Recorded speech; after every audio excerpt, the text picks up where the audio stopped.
Hola, buenas tardes, ¿cómo están? Bueno, estamos iniciando la unidad 3.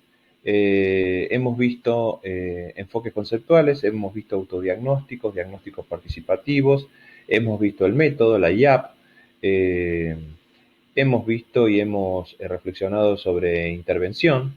Bueno, ahora vamos a comenzar la unidad 3, que son los enfoques técnicos, ¿sí?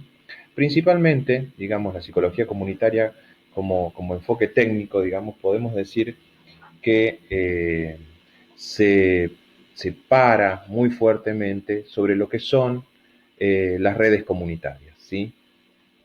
Vamos a trabajar un texto de Sebastián Bertuccelli, más que un texto es una entrevista que le realizan a él, en donde él habla de pensar en red, así se llama la entrevista.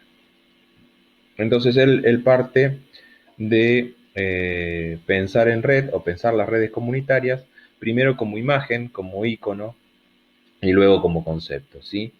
Él comienza esta entrevista planteando de que las dimensiones integradas en el símbolo del tejido provienen del símbolo de la cruz.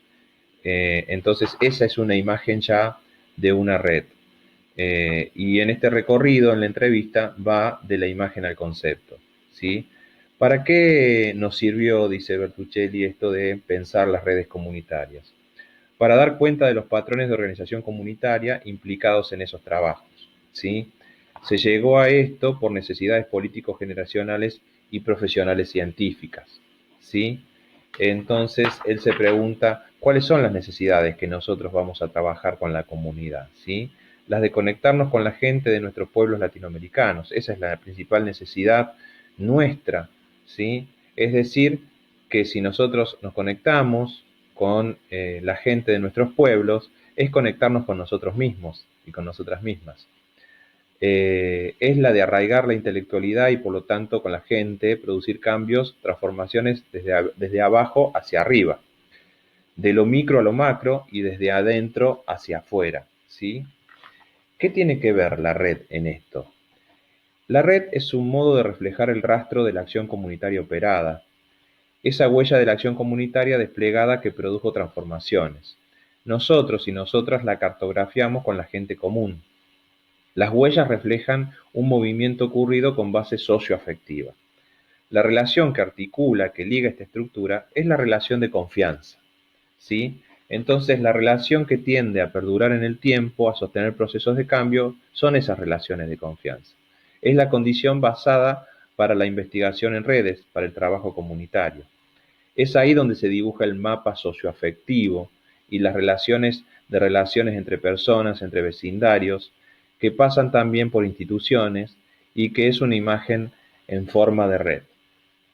Eh, el autor lo que plantea es que cuando él se acercaba al trabajo con la comunidad, lo que a él se le dibujaba era un flujo, un movimiento. Los patrones en red no pueden ser bajo ningún punto de vista definidos clásicamente, sino cartografiados, dice el autor. Si vemos vida, vemos redes, como un flujo de operaciones que se están desplegando en un momento determinado para sacar una tarea determinada, tarea convocante que es generadora de la red y canceladora de esta también.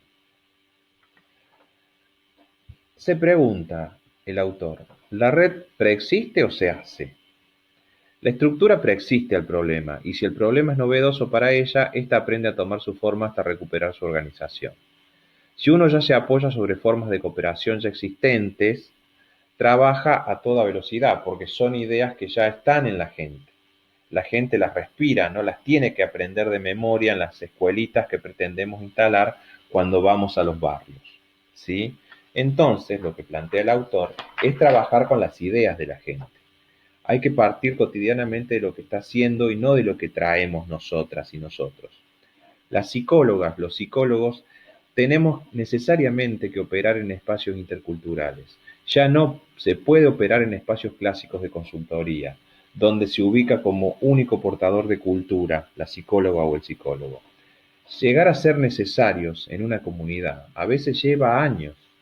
Entonces, relacionarse es desde las fortalezas y no desde la vulnerabilidad del otro, ¿sí? Él habla también en esta entrevista del ritual de la conquista. Ya hemos hablado de esto. Pero aquí lo pone en términos de que el ritual de la conquista, ¿sí?, lo podemos ver en lenguajes que miserabilizan al pobre, que patologizan al enfermo y al sano. Eso es violencia institucional, dice el autor. En ciencia estamos para contextualizar problemas, contextualizarlos en el padecimiento de los pueblos latinoamericanos y aprendiendo de sus epopeyas. No deberíamos ubicarnos como intelectuales que nos salvamos y estamos mirando aeropuerto afuera, ¿sí? Hay dos direcciones para formarse, plantea el autor, como ya lo planteó Saforcada en aquel texto cuando vimos enfoques conceptuales, ¿sí? Pero aquí el autor lo plantea de una manera un poco diferente. Son contextos totalmente distintos en la construcción del conocimiento en ciencias sociales, ¿sí? Uno es el de aeropuerto afuera y el otro es la de tierra adentro. Comenzar a pensar desde el arraigo, desde el compromiso afectivo que tenemos con nuestro lugar. Este proceso, cuando comienza a darse en una micropoblación, es propicio para el desarrollo de investigaciones sobre redes sociales, ¿sí? ¿Cuáles son los patrones de organización de una red comunitaria? Hay patrones de organización en red que cooperan para la vida y otros para la muerte. El instrumento es uno mismo. El que quiere crear y quiere apropiarse de lo que creo, corta una red, porque ese bien no puede circular. Y una de las claves de la red es la circulación de poder o la circulación del poder, ¿sí? Las redes además tienen un carácter heterárquico. Desde el pensamiento de redes se amplía el mapa de posibilidades para intervenir y cambiar. Al contar cada uno de nosotras y nosotros con el poder de los otros y de las otras, donde cada uno y cada una es un centro sin circunferencia, un centro entre otros, en estructuras de carácter heterárquico, ¿sí? Entonces, en este tipo de estructura hablamos de circulación de las ayudas. ¿Qué queremos decir con circulación de las ayudas? Que es muy importante el hecho de la participación como profesionales en la circulación de las ayudas y sin esperar nada a cambio. El reciprocar en circuitos sin fin. Yo di lo que pude y recibí vaya a saber de quién, o no recibo y no me quejo por ello. Esto circula y no se puede manejar ni controlar. Son sistemas completamente abiertos de partida, ¿sí?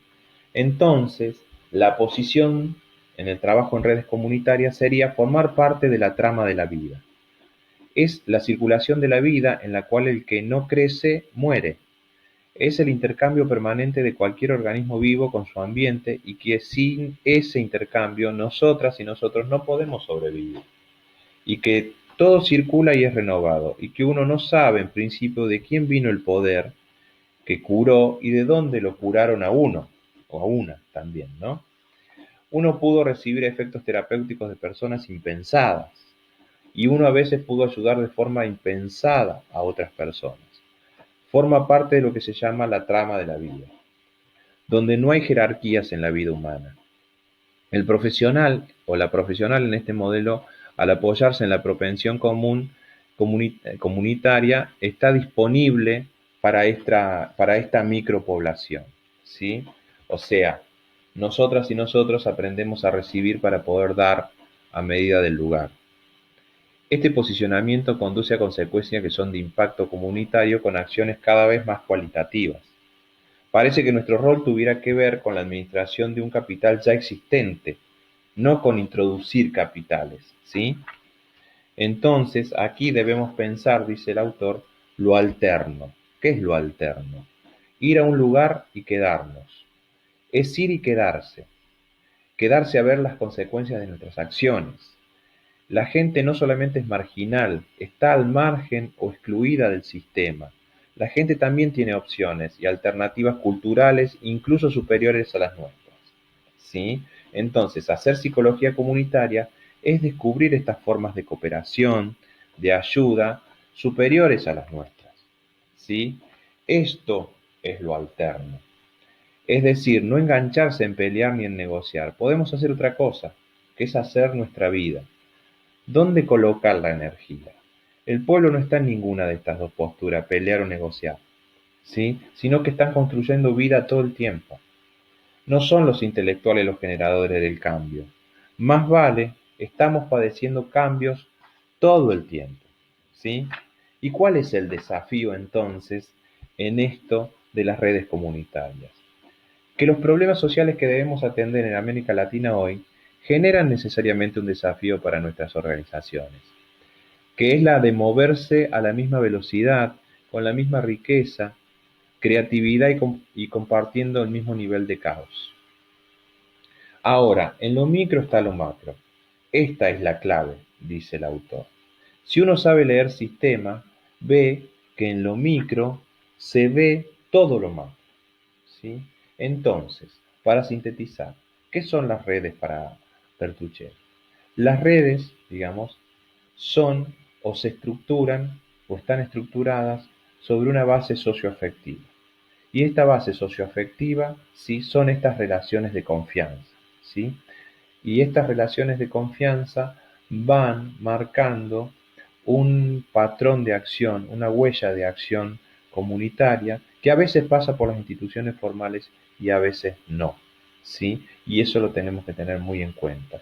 Y es esa huella de acción comunitaria la que nosotras y nosotros debemos mapear, debemos cartografiar.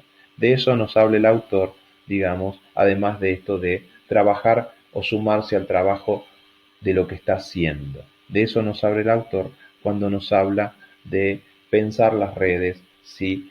Como una trama de la vida, como una estructura de base socioafectiva, ¿sí? En relaciones de confianza. Bien, espero que este texto haya introducido una idea de lo que es fundamental en psicología comunitaria, que es el trabajo en red y que llamamos redes comunitarias, ¿sí? Bueno, eh, nos vemos en la próxima clase y que tengan muy buenas tardes.